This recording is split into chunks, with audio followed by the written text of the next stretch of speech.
Сәлем балалар, бүгін 67 сабақтың бірінші жаттығуын орындайық. Фермер егістіктен 48 цент ал көршісі одан 3 есе кем картоп жинады. Олардың әрқайсысы картопты қаптарға 80 килограммнан теңге бөліп салды. Екеуі бірге қанша қап картоп жинады?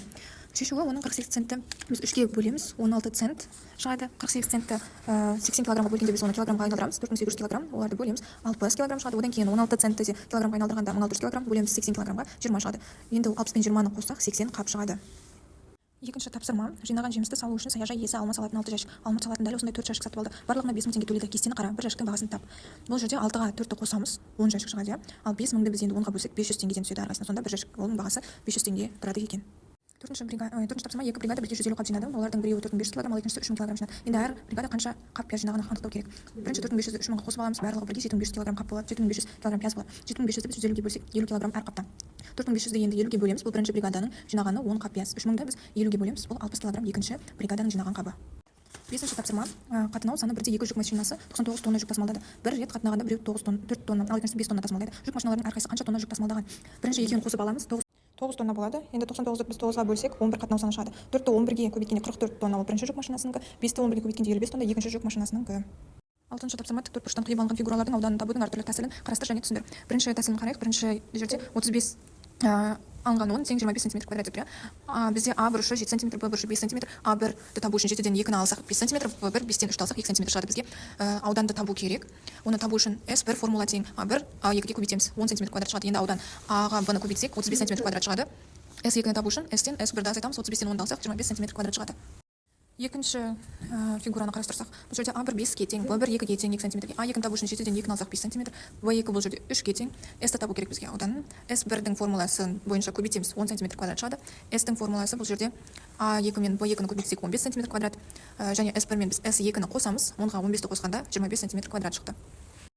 Үшінші фигура: А1 бізге 2 см-ге тең, Б1 2 см, А2 бізде 7 см, Б2 3 см-ге тең. Ауданын табу үшін S1 бізде А1 мен Б1-ді көбейткенде 4 см шықты, S2 бізде көбейткенде 21 см квадрат шықты. S-ті табу үшін ол екеуін қосамыз, 4-ке 21-ді қоссақ 25 см квадрат. Сонда біз 3 түрлі тәсілмен осылай шығардық.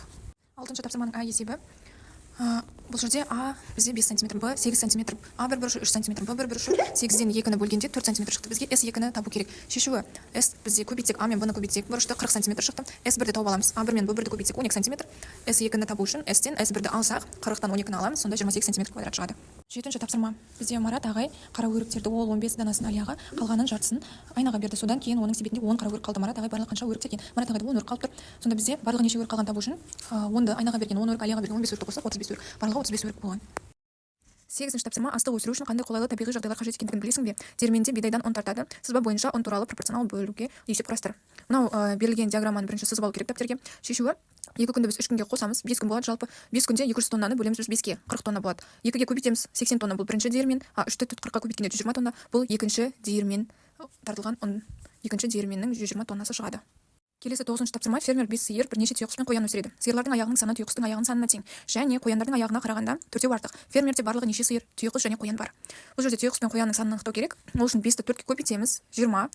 Бұл 20 деген сиырдың аяғының санына тең болып тұр. 20-ны 2-ге бөлсек 10 болады. Бұл түйеқұстың аяқ саны. 20-дан біз 14-ті аламыз, 16 шығады. Ол барлық қоянның аяғының саны. 14-ті 4-ке бөлсек, бұл бізде қоян аяғының саны шығады. Келесі 10-шы тапсырма: оқушы бірдей бағада барлығы 10 дана торкөз және жолды дәптер сатып алды. Торкөз дәптерге ол 150 теңге, ал жолды дәптерге 100 теңге төледі. Оқушы неше торкөз және жолды дәптер сатып алды? Торкөз дәптер бізде 150 теңгеге сатып алынған болса, 150-ді 100-ге қосамыз, 250 теңге кеткен барлығы. 150-ді 25-ке біз бөлсек 6 дана, бұл торкөз дәптердің саны. 250-ді 10-ға бөлеміз, 25 шықты. 100-ді енді 25-ке бөлсек 4 дана жолды дәптер сатып алынған. 10-шы тапсырманың А тапсырмасы: кассаға қандай ақшалармен төлеуі мүмкін? Бір мүмкін нұсқасын жаз. Біз 3 нұсқасын жаздық. 250 теңгені 200 теңгемен және 50 теңгемен төлеуге болады. Екінші нұсқасы 100 және 50 теңгемен төлеуге болады. Үшінші нұсқасы 100 20 және 10 теңгемен 250 теңге төлеуге болады.